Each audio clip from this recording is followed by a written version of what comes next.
Hey, what's up, guys? It's Mahatma Gandhi here with some more choices that matter. And the sun went out, and when we left off, Modi finally figured out what I was trying to do with Sharon. But since I'm flirting with both of them, he doesn't know who I'm going for. So, yeah. And then he keeps on pestering me about, have you found out who you love the most? So then I told him that I love him the most, and he's like, "Oh, thank you, teacher, but I'm not interested in sexual relations." And now supposedly Professor Soul has actually found out what that weird little symbol is, where it's got the square and then the two circles connected. So both of the people are talking right now. So yeah, let us continue. We've been trying to decipher this particular symbol forever. He glanced at Etienne. Somehow, your father did what none of us could. Your father's incredible. Oh, don't mention his father, please. A pained look crossed Etienne's face. He gave a small nod but didn't say anything. Damn it! Come on, bro. Chase went over to Etienne's scrawl and touched the square in the middle. If this is the link, the connection, then this is what we're all searching for. He paused. Who? That's who we're searching for. Who? The link between two planes is a person? Chase nodded. The worthy sacrifice. Oh. Two planes, I repeated. The cogs in my head turning, memories flashing in my mind. Back in Antalya, Modi had briefly mentioned the existence of a non-physical plane, a place in which the city souls resided in, along with all other souls, including the stars. I had forgotten all about that. Was this what Modi had meant? The physical plane and the non-physical plane, and a drawing inside Professor Soul's diary? It's just occurred to me. Given the symbols in the Children of Gaia's sacred text, people must have known about this whole other plane for a long time. Ooh. Since the 14th century, Wong said with a faraway look in his face, as if deep in thought. Which I know from history, he continued, our history, Aetherites. Aetherites? What did Wong mean? Did the symbols have something to do with the Aetherites too? The thing is, said Wong, we've known for a long time about the existence of Aether and have been trying to understand it ever since. But that symbol and the way it was placed in Professor Soul's diary, I think I know why our research has been stuck for so long. Really? I said. Go on. He nodded, but it was obvious that he struggled to share the secrets he'd been taught to hold so close. We always assumed that Aether was an invisible physical substance, but seeing that symbol and hearing Soul's interpretation of it, I'm starting to think Aether isn't in this dimension at all. I struggled to understand what he was saying. Are you saying that Aether is in the non-physical plane? As in you've been measuring something from an entirely different dimension? Exactly, he said. What the fuck? What the hell? So the people we thought of as being especially resonant with Aether were actually just expressing a stronger connection to this other dimension. What the hell? So, if someone had a connection to this other plane, that means they're in two places at once at all the time, right? Wong laughed. I suppose so, yes. The implications for study are massive, Satin breathed, staring wide-eyed. What the hell? So, the two groups have the same origin, or are you going to form one supergroup now then? Nah, I shouldn't mention that. Two groups have the same origin. Ah, Wong and San gave Chase a shady look. Let's not get too ahead of ourselves, Chase grinned. We don't know for sure what it all means yet. It's interesting to be sure, Etienne muttered. What's more interesting is why my father knew anything about it. I sometimes wonder how Soul knew half the things he knew, I admitted. His brain worked at least 4 times faster than mine. Yeah? I wish I could have met him, Matron added. It seems like just the kind of person we need in this situation. Yeah, Etienne grunted, standing to move away from the group. It would be swell if he was here. He walked away and we all watched him leave. Vadik raised an eyebrow. We all lost people recently, I murmured. Let's not dwell on it right now. There was a scatter of agreement through the group and we all settled back down to our meal. By morning, the astronauts had come back to us with a timeline. 3 days. Man, what the fuck? 3 days? That's quicker than I expected. It is pretty quick, but dang, 3 days still? I muttered to Sharon once they left. Well, they said that the previous establishment had been gearing up for a launch, she shrugged. Maybe they were nearly set before they bailed. Then why not launch, I asked, frowning. Why not just do it? What's wrong with the shuttle? Don't put that thought in my head. Chase laughed, coming up behind me. I'm the one going up there.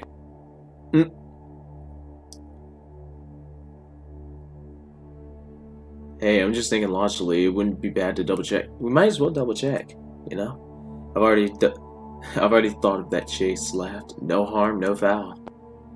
He reached past me and picked up a blowtorch before walking away again. Well done, Sharon muttered, chuckling. I'm sure he feels better now. Don't push it, I sighed. I'm trying to keep it together as best as I can here. Sure. We stood in silence for a moment, drinking water out of bottles. We'd been piling logs all morning and were taking a short break. Teacher, I have bad news. You angry? What's the bad news? I don't think we have 3 days. What? That's what I was saying, though. I was like, I don't think we have 3... Do we even have 3 days? What? What do you mean?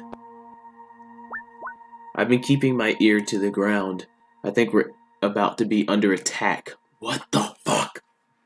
I knew it was too good to be true that we just found an abandoned place and we would not be attacked.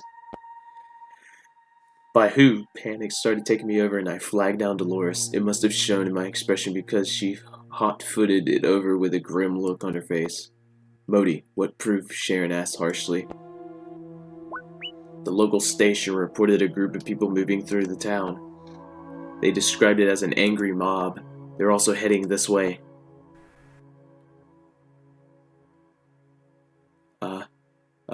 Keep working, get everyone set up and ready. Set, get those reinforcements ready, Dolores thundered back from the walkway above. Modi must have tipped her off as well. We're getting this shuttle ready for launch no matter what. She looked out over the building. By now, we garnered the attention of many of our friends standing around. Dolores' expression darkened. Uh-oh. Get back to work. We have a few hours left of uninterrupted work, so make it count. Everyone started running in each direction and looked back to Sharon, alarmed. I don't want anyone else to die, I whispered. I know, she calmed me, but to save the world, we have to make an omelet. She clapped me on the shoulder and took off out the door, calling for Satin. Teacher, I don't think that's how the saying goes. Maybe she had a stroke. Modi! To make an omelet, you gotta break some eggs, you know what I mean? That's how the saying goes. Maybe she had a stroke. No, I just think it's a very Australian way of saying that. Saying, I muttered, shaking my head. Crank appeared beside me. What can I do, boss?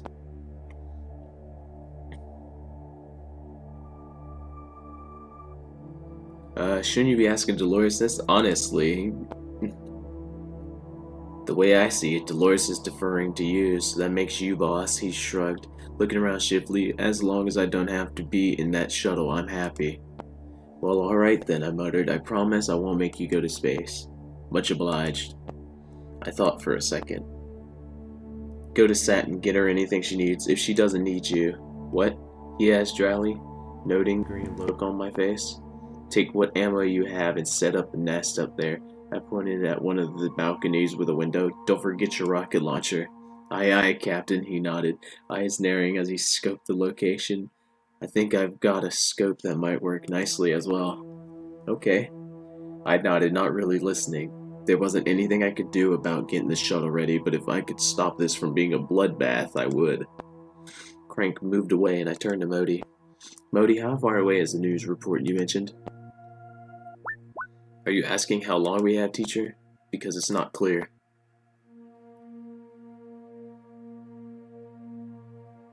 Yes, Modi, that's what I mean. Please. You need to be crystal clear in this situation, teacher. There's too much on the line. I estimate that they'll be here by tomorrow afternoon. 2 days, give or take. More take than give, I suspected. I ran over to the ladder and climbed to where Chase was. He had headphones in and was using the blowtorch with purpose. I tapped him on his shoulders and stood back. What's up? He asked, turning off the torch and raising his protective helmet. Is there anything that we can do to speed up the 3-day timeline? I asked, out of breath. Why? You didn't hear Dolores? I sighed, rubbing my face. We're gonna have company real soon. Tomorrow evening at the latest. He stood, eyes wild. That's not enough time. We need more than that to launch. That's why I'm asking, Chase, I said calmly. It had the effect on him that I'd hoped, and he took a few steady breaths. It takes time to calculate all the variables on the flight system. I could try to speed it up by looping in a second system, but I'd have to go out of one of the outer buildings. I thought it over. Oh God.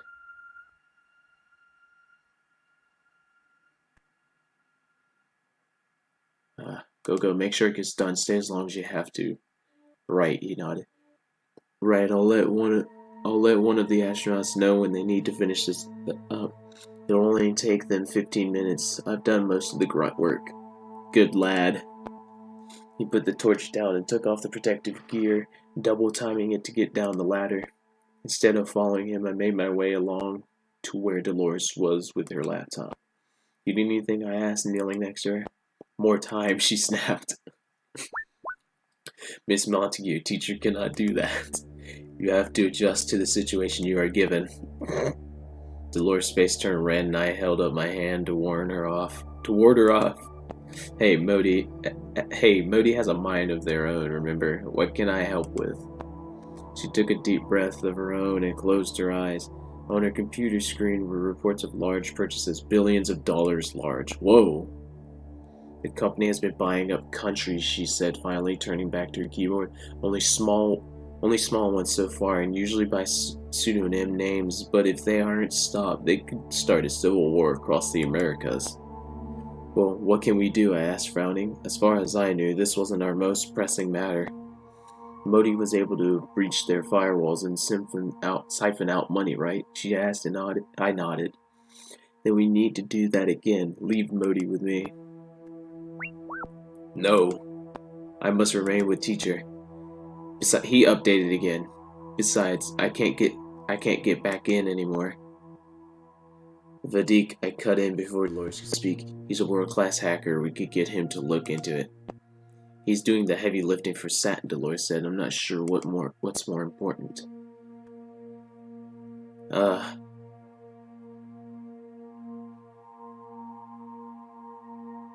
Call him over. Satin has others helping.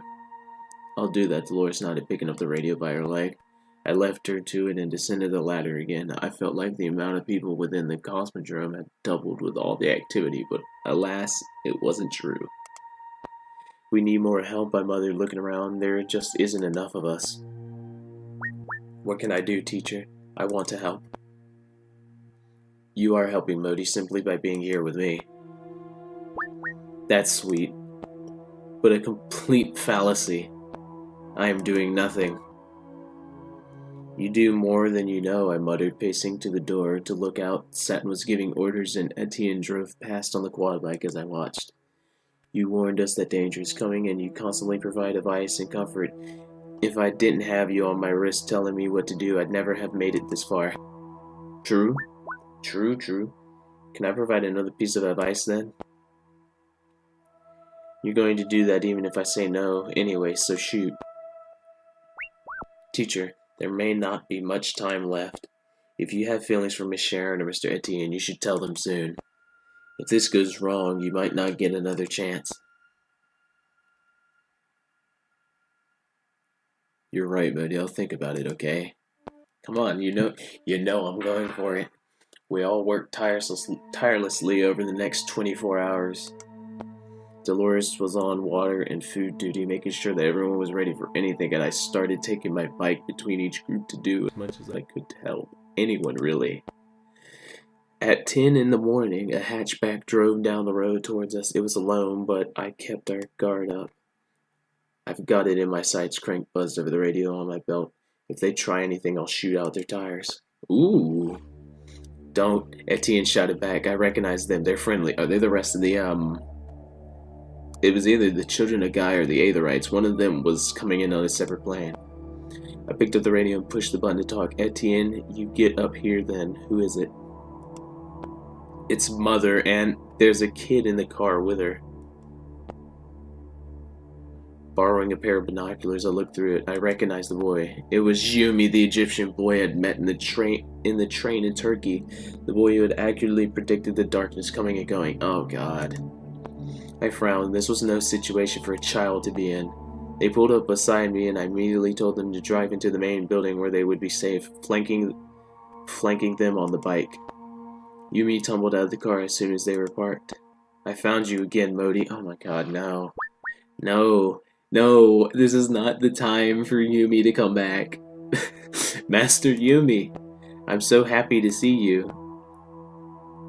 Mother, Etienne called as he arrived. What are you doing here? Why have you brought the boy?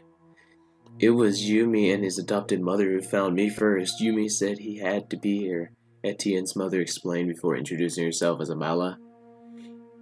He even ran away when I tried to stop him. His adopted mother stayed behind, though.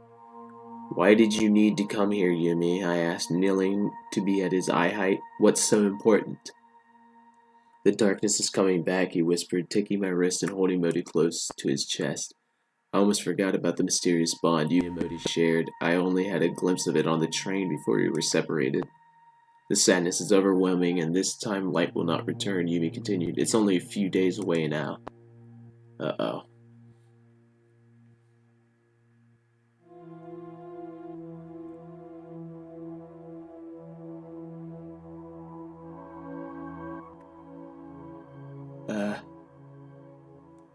Taking me up the ladder into the bunker. We'll be safe.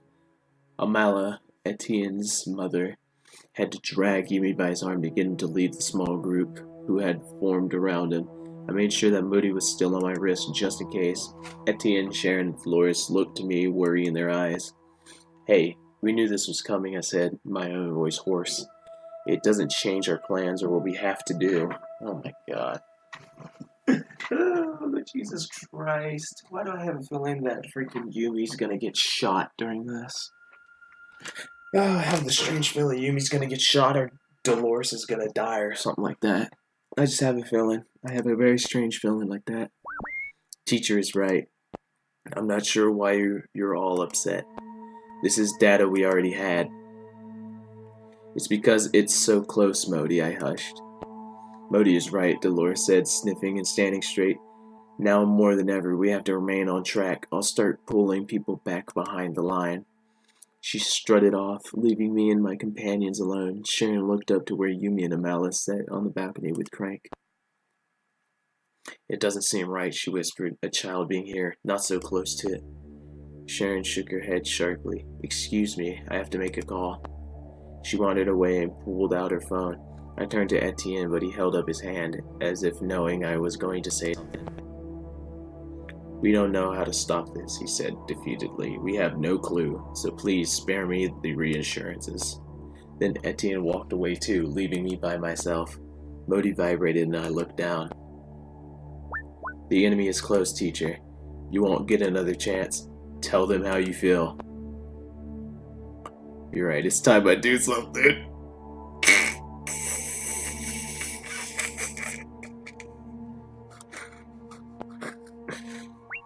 Now's the time, teacher, before it is all lost. I swallowed. It was ridiculous. The world ending around me, and I felt like I was in high school. I looked over to Sharon as she thumbed her phone, unable to call Chrissy. She had been so carefree when I met her and so very Australian. She was brash, brutally honest, and always had a wicked twinkle in her eye. She saved my life and I hers several times. Her skills at driving were unrivaled, and her undying loyalty, not just to myself but to Chrissy as well, was totally unique. Tell Sharon how you feel.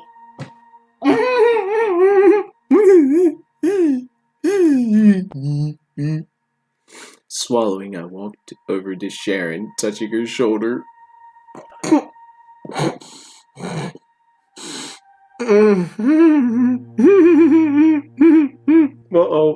Uh-oh. I'm just waiting for her to say, I just want us to stay as friends. Hey, I murmured, everything okay? Yeah, she laughed half-heartedly. I just tried to call Chrissy, but it didn't work. I'm sure she's fine. There were tears in her eyes and my heart broke. I reached forward to hug her. She fell into my shoulders and sobbed while I held her tightly. I just wanted to be a good mother, you know, she asked. I just wanted her to be safe and know that she's loved. She knows that, I hushed her, stroking her hair. You've done so much to protect her. She knows how much you love her and that you'd do anything to protect her. After a few moments, she straightened, wiping the tears from her eyes. Thank you. Yes, I suppose she does. Sharon reached forward and patted my shoulder, where there was a damp patch. Now, I've covered you in snot. I'm sorry.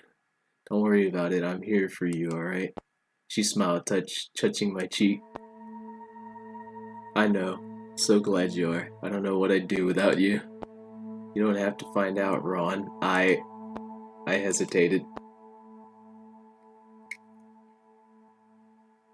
Sharon, I think I love you, Sharon. I want to spend the rest of my life with you. Oh, no. Oh, which one? Which one? Which one?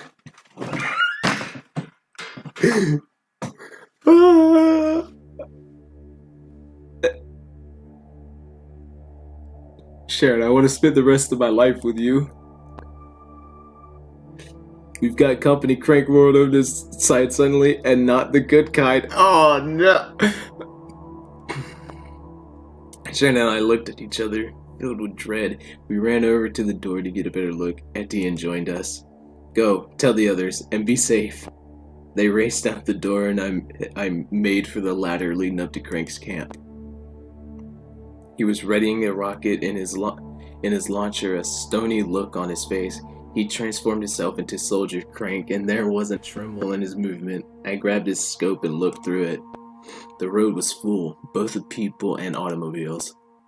There was a group near the front dressed in military uniforms, carrying military-issued weapons. They were organized, and they were led by a commander. They had bigger guns than us. Bet it's the company. I bet it's the company. Seemed like the Russian military had taken offense to us camping here, Crank muttered, taking back the scope and lining up a shot. It could be the Russian army too, but I don't know. I think the company's trying to kill us now. Well, we know that the company's trying to kill us. And the company, Dolores puffed, appearing behind us. She touched my shoulder to move me to the side and pointed. That group there, they're one of ours. Theirs, I mean. The company decided they wanted revenge after all, I muttered. The group Dolores had pointed out was another tight-knit group, tactical and well-formed. They don't want to appear weak. They can't just have anyone stealing jets and money, Crank muttered. Yeah. Amongst the two organized groups were random citizens, ragged and angry. Some I recognized from the road on the way to Vostokny. The gang that had formed separately had come together to battle against a single foe. Us. Son of a bitch.